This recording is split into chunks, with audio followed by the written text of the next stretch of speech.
C'est-à-dire, toi, ta maman a vendu banane braisée, pain condiment, galettes sur le trottoir pour payer tes études. Aujourd'hui, tu sors maire, député, ministre. Toi, tu ordonnes à tes gars de casser table de ces vieilles-là. Toi, ta maman a vendu banane, d'autres m'ont vendu dans les marchés. Sale, sorti à 4 heures pour aller vendre, payer vos fournitures, vous mettre à l'école. Aujourd'hui, vous êtes ministre, député, mais vous ordonnez à vos gars de casser table de ces vieilles-là. La vieille, elle va vivre comment? Elle est une veuve, son mari est décédé. Combien d'enfants? C'est galette qu'elle vend là. Comme Dieu ne peut pas la laisser là. Petite galette qu'elle vend là. L'argent de fourniture sort dedans. Inscription de ses enfants. Le loyer. Tout sort dans petit couloir que vous voyez là. Vous venez vous arracher ce couloir. La vieille là doit vivre comment? Quand vous avez besoin d'elle, vous le partez jusqu'à dans les marchés. Vous mettez en genoux, étant en costume, avec vos parfums de millions. Vous en avez vos souliers. Vous mettez à côté de nos mamans là dans les marchés là. Tirez photo. Prenez les images pour chercher vos pouvoirs. Et une fois que vous avez le pouvoir, vous prenez ce pouvoir-là pour les piétiner. C'est ça là, j'ai dit. Et puis ils disent que non, tapez sa bouche, arrêtez-les, il est comme ça. Est-ce qu'on a besoin d'être joli pour dénoncer ça là? On n'a pas besoin d'être joli ou aller loin à l'école pour expliquer ça là. Ça là, même si quelqu'un ne te dit pas, toi-même tu sais que ça la malédiction dedans. Ma lutte là, c'est la sécurité sociale pour une prise en charge éventuelle. C'est ma lutte. Ma lutte là, c'est pour ne pas que garçon et garçon se baisent. C'est ma lutte. C'est pas aujourd'hui, ça vaut 2 ans, je lutte comme ça, c'est comme ça et su. Kebe bria kenyo komba foro kara bodingen là. Madame Nebio, nyako korolu. Nyo oula kunolu ko talo. Mais qu'est-ce qui est réservé pour les jeunes qui ont refusé d'aller mourir en Libye? Pour les jeunes qui ont décidé de rester au pays et grouiller ici? Qu'est-ce qui est réservé pour ces jeunes-là? Qu'est-ce qui est réservé pour les jeunes vendeurs de autos qui se débrouillent un peu, une voiture, 2 voitures, qui faisaient venir les voitures un peu pour vendre? Aujourd'hui, les taxes sont tellement élevées qu'ils ne peuvent plus le faire. Ils deviennent comment étant au pays? Ils payent les loyers comment? Ils vivent comment? C'est ma question. Grand carrefour de Koumassi, ancien Koumassi, grand carrefour de Makori. Les jeunes qui n'ont pas Koto, qui veulent faire venir les voitures, vendre un peu, payer la scolarité de leurs enfants, payer les loyers, pour pouvoir survivre et se maintenir, pour ne pas aller mourir là. Qu'est-ce qui est réservé pour ces jeunes-là? C'est ma question. Les élèves qui ont passé tout leur temps, toute leur vie aller à l'école, finir l'école, venir s'asseoir et leur diplôme, avec ceux qui ne sont jamais allés à l'école. Et c'est ceux mêmes qui ne sont jamais allés à l'école qui les dépannent souvent. Qu'est-ce qui est réservé pour ces élèves-là avec leur diplôme? Ils doivent mourir de faim avec leur diplôme. C'est ma question. Quelqu'un ne peut pas occuper 3, 4 postes. Il y a des gens qui sont assis là qui ne barrent même pas. Pensez aux pauvres. Ne venez pas vers les pauvres à chaque fois que vous avez besoin d'eux. Une fois étant assis au pouvoir, pensez à eux aussi. Ils ont été là pour vous. Au moment que vous avez eu besoin d'eux. Mais en retour, ils ont besoin de vous. Vous êtes où? Les cylindres aux vies teintées. Quand on vous appelle, on ne décroche pas. Il faut appeler 3 secrétaires avant de causer avec la tête. Pendant ce temps qu'il n'y avait même pas d'audience quand tu avais besoin des pauvres. Tu étais là dans les villages, dans les campements, dans les marchés pour causer avec eux. Aujourd'hui, ça va. Tu es dans une position. Tu gères comment ces peuples-là? Tu les gères comment? De grâce, j'ai juste fait passer un message. Ne prenez pas la photo de quelqu'un pour coller sur ma vidéo pour republier. S'il vous plaît. Abonnez-vous, partagez et likez. La voix. Affaire des Libanais, là, moi, je n'ai pas encore fait ma vidéo. Hein. Mais on dit qu'il y a des barbiers qui disent qu'ils sont présidents des influenceurs. Si c'est ta mère qui paye ma connexion, ou bien c'est dans l'école de ton barbier, bouddha et ça, aller sur formation pour venir sur les réseaux ici pour me faire connaître et quelqu'un va devenir mon président. On va se barbier sur TikTok ici. Tu vas venir sortir faire les éloges des gens que pour tuer un noir, c'est comme abattre une bête sauvage. Prennent des noirs ici, aller travailler chez eux, ils confisquent leurs passeports. Tuer les servantes, violer d'autres. Tu as sorti faire les éloges que non, c'est des chômeurs. Quelqu'un vit chez ta maman. Il y a un vidéoman qui vit chez ta maman. Quoi. Ta maman nourrit quelqu'un ici. Ta maman paye école de qui? Les mendiants qui mendient derrière vous là. Quand vous parlez d'eux. qui vit chez vos parents ici, mère con. Si ma vidéo vient derrière, ta mère, ce qu'on ne veut pas vous dire, on va vous dire ça. Vous êtes une famille exemplaire, quelqu'un va venir, je viens. Si président de quel barbier? Personne n'est président de quelqu'un ici. Des gens pour... Shalom à tous, j'espère que vous allez bien. J'espère que tout le monde se porte bien. Excusez-moi, ce matin, je me suis levé de très mauvaise humeur parce que une nouvelle qui n'est pas du tout bonne dans le monde des blogueurs et des influenceurs est tombée. Suite à ce combat contre les Libanais, une mauvaise nouvelle est tombée. Parce que selon les informations qui nous reviennent, c'est dans le panel d'un influenceur, d'un blogueur, que notre frère Bikongo a eu à accélérer dans ses dires qui concernent le ministre-gouverneur Bakongo, l'accusant de détruire les endroits des pauvres en faveur des Libanais.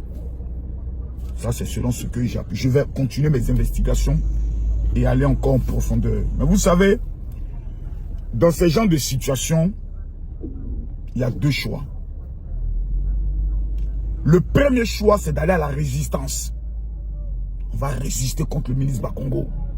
C'est pas normal que lui, en tant qu'un ministre, il n'accepte pas les critiques venant des influenceurs qui sont aujourd'hui le 4e pouvoir. On va faire une solidarité pour le Babougou. Ça, c'est le comportement des enfants, des illettrés et des analphabètes notoires. Le comportement responsable dit que lorsque tu portes une accusation contre une autorité de ton pays, que cette accusation n'est pas fondée et peut toucher à son honneur, à son honorabilité, champion, on ne sait pas sur quoi tu comptes, hein? Mais voici les conséquences. Mais en même temps, il faudrait avoir l'humilité en tant que le père des blogueurs et des influenceurs pour venir devant le ministre. Moi, même s'il faut que j'aille dormir devant sa porte, j'irai dormir devant sa porte. Pour dire, papa, quand ton enfant commet une erreur, tu le corriges. Et ensuite, tu lui donnes des conseils et il comprend.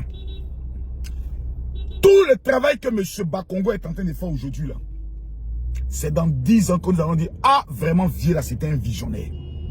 C'est dans 10 ans. Est-ce que Vieux là même, il ne peut pas être même le successeur du président, comme l'appelle ça, Alassane Ouattara? On va se dire ça dans... Je vous donne... Donnez-moi 5 ans seulement.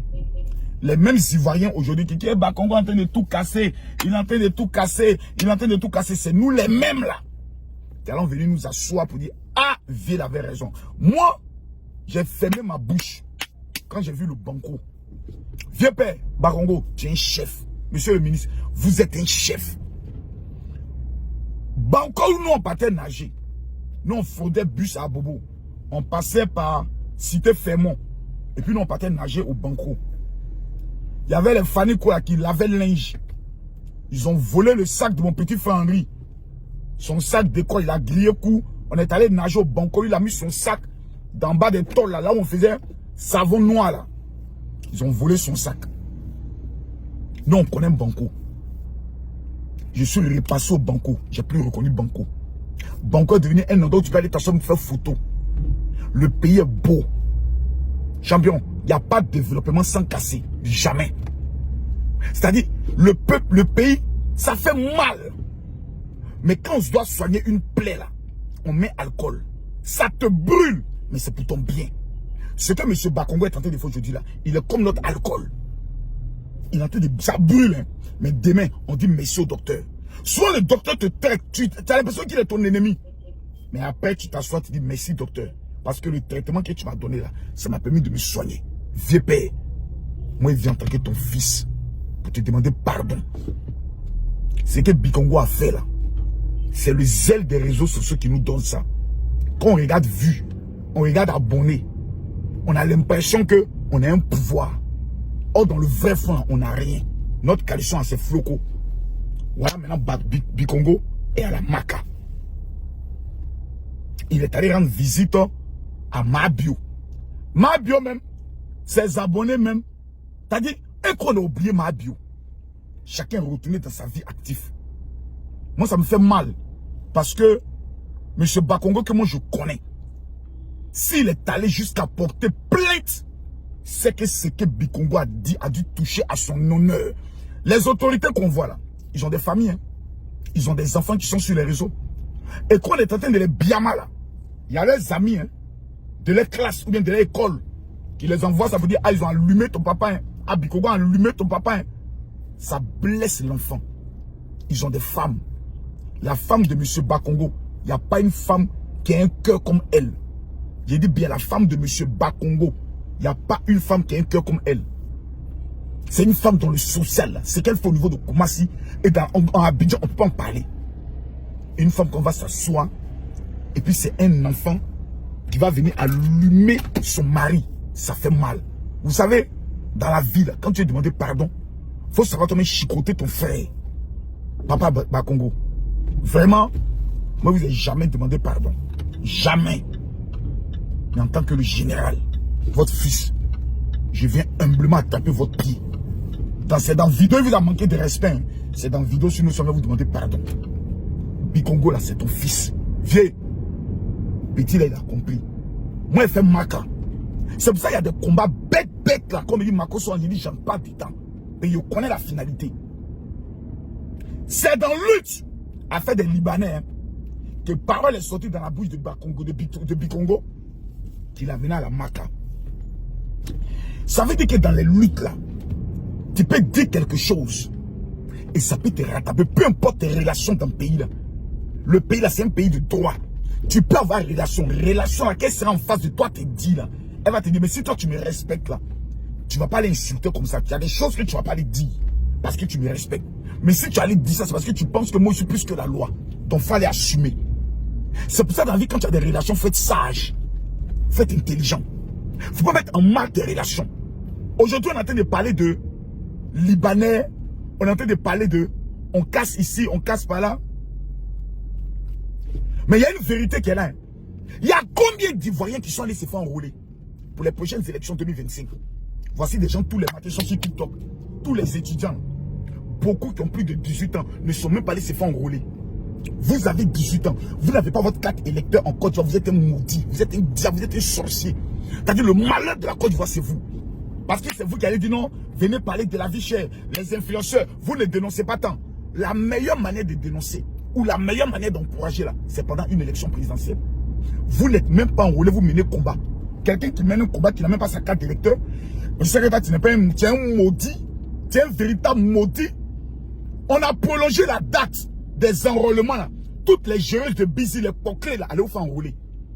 Tous les inconscients qui n'ont pas travaillé en Côte d'Ivoire, qui sont en train de parler sur les panels, allez vous faire enrôler.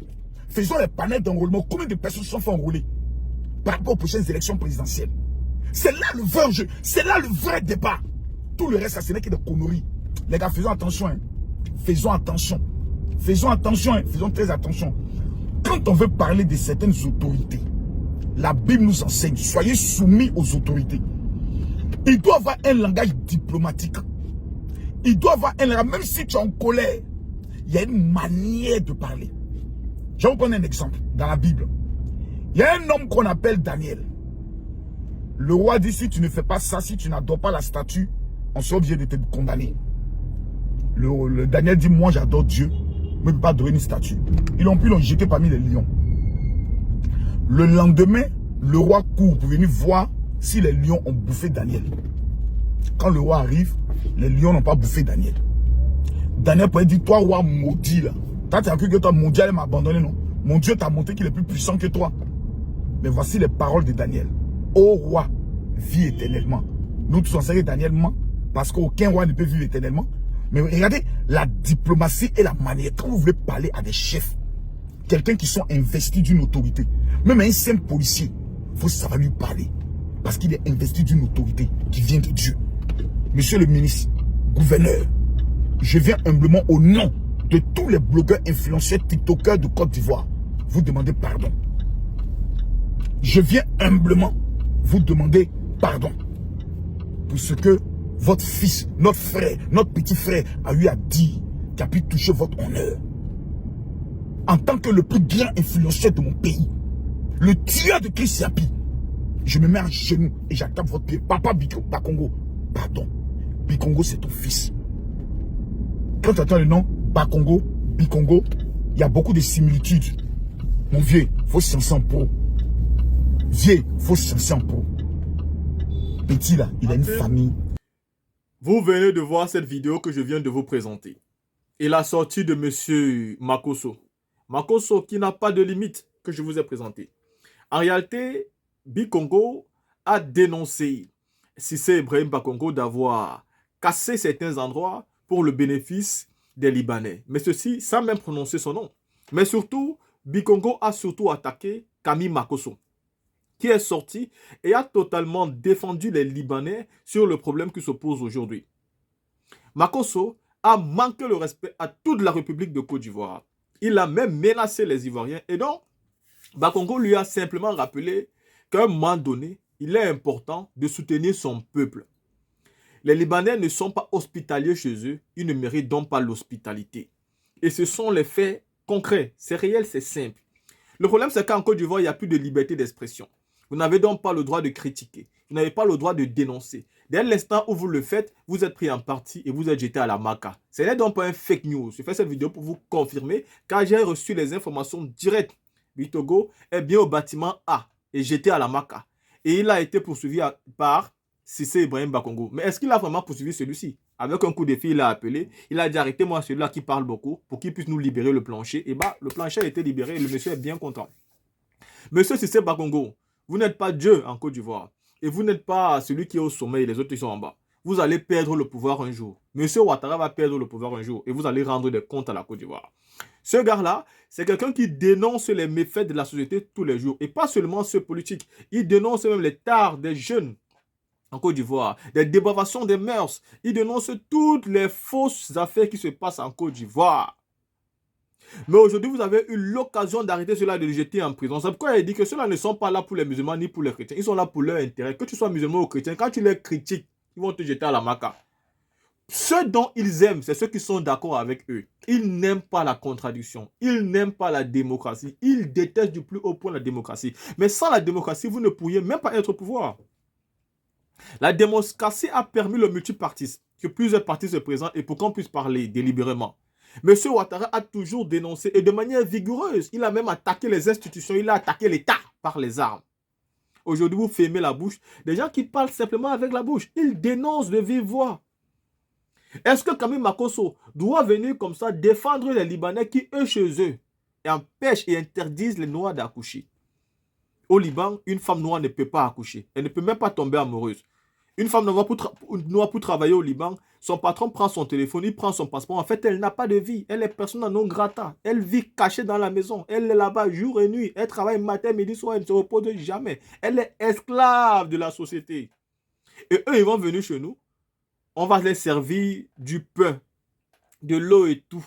Et même aussi les donner nos terres pour que nous puissions les perdre. Non, il faut dénoncer cela et nous n'accepterons jamais cela.